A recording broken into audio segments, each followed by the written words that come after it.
systems are a go to meet Claire. And this one is worth the wait. I've been looking for love my entire life. She looks so happy and excited. I'm 39. This might just be my last chance. I promise you. This finger will be no bear no more. The path we're on right now, it doesn't end well. For you, for the guys, Oh my God, for what's anybody. that about? Congratulations, you've just blown up the Bachelorette. Oh my God. Seems like it's gonna be a very emotional season of The Bachelorette this year. So Claire is actually from last year's season of The Bachelor with Juan Pablo. And from what I remember, it wasn't a really great ending for her. It doesn't matter to me. Okay.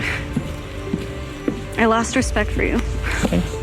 Because, I'll tell you what, I thought I knew what kind of man you were. Okay. What you just made me go through, I would never want my children having a father like you. Okay. Whew, I'm glad they didn't pick her.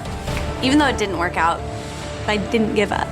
Although I know there has been a little bit of a conflict and with the rest of the girls, so this is gonna be quite of a turn, and I'm so looking forward to what's gonna happen on this season. Claire, Yes. welcome.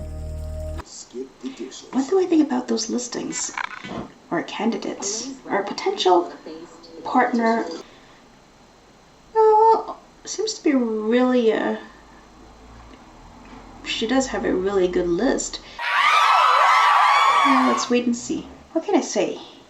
Some of them is already giving me a D vibe, which means a Mr. Douchey kinda. Some of them do have an exuberating confidence in them and just trying hard to impress this girl. You know, we're curious to know more about their characters, how they are as a person. I don't know, I don't want to jinx it, but I already have a gut feeling that some of them do smell like trouble already, so some of them are okay, some of them is like meh, plat, you know, like very, very ordinary. Don't get me wrong, they're all gorgeous guys, and oh my God.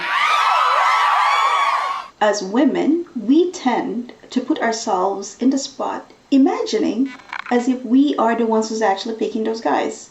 And compare, you know, we like comparing guys. We like, oh, who has the biggest, you know, ego, who's got a great body, who's got a great sense of humor, and who's sweet, who's passionate, who's authentic, and who's a douchebag. It was like the first time I touched a woman in months, and it felt... What was that about? You want to get crazy? Let's get crazy.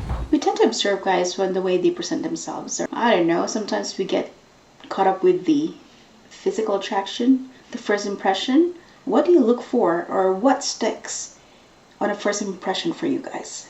Don't forget to write your comments below. She's very emotional. She's pretty worked up all the time. A lot of people would think that that's, oh my God, she's too much, she's annoying, she cries all the time.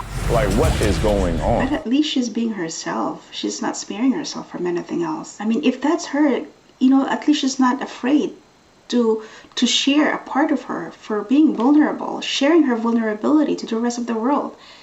I mean, a lot of us women, because I think we always, you know, want to portray ourselves as strong, courageous, and everything like that. And being seen as, you know, emotional is considered to be as weak. But you know what? That's actually being brave. She is being brave right there, because she's not scared to express how she feels, to be passionate about, you know, how she expresses herself, and to be passionate about, you know, what she really wanted for herself. Some guys would find it that's emotionally demanding, high maintenance, because women can go crazy. Yes, I understand. Women can go crazy. Hey!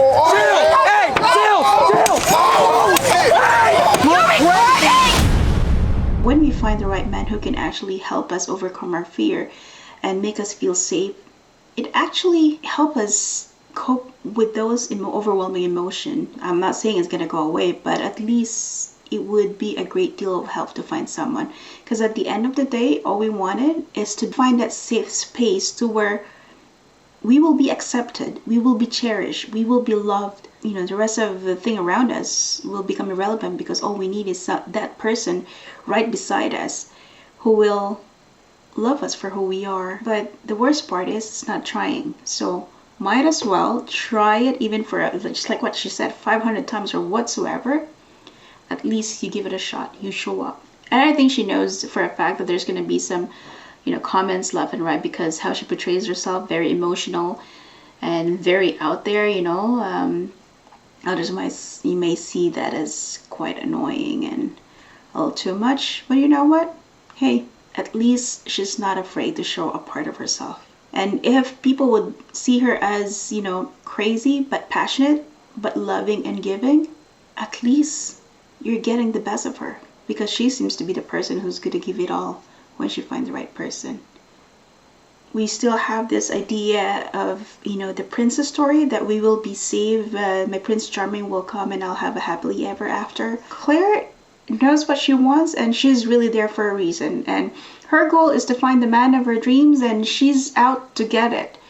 And no bullshit, all raw, and she's not scared to do what, you know, she's not scared to express how she feels, and she's not scared to actually make her demands. So it's gonna be interesting seasons. She's the type of girl who saves herself because she doesn't want to settle for less, and she's gonna save herself by being in command and being in charge of trying to find the man of her dreams. I expected way more from the oldest bachelorette. I don't care what I've done. To sit there and say you're the oldest bachelorette, guess what? I'm the oldest bachelorette, this 39 that's standing here that's single, because I didn't settle for men like that. I'm really curious to see how this thing's gonna turn out. Talk to you soon. Bye for now. Oh, I'm so nervous. I'm not nervous. Still be nervous.